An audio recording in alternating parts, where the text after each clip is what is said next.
Okay, so in this video I'm going to show you how to add an image to a WordPress post or page. In this case I've created a page, called it image, and it's just a blank page. If you go in and click on view page, you'll see there's no images or anything there.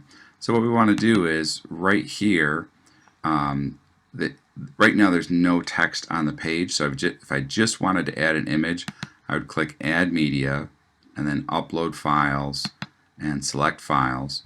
And we can go over here to pictures and we'll pick a little picture of my buddy here and click open. And then over here on the right side you'll see that there's a few different settings here. One of them is alignment, if we want to have it to the left or center or right or none. In this case we'll just select none.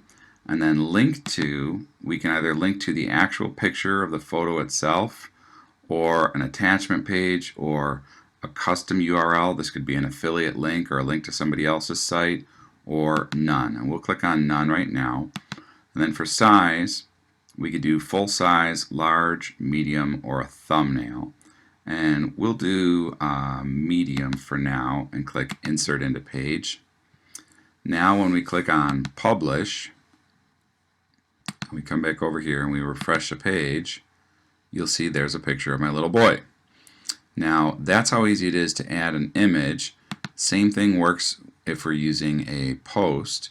So we'll click on new post and we'll call it image sample, and then we click on add media, and now you'll notice that in this second tab in the media library it has this image already in there.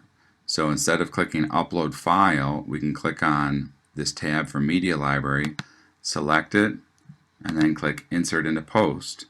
And now when we publish it and we click view post, you can see that image is in there.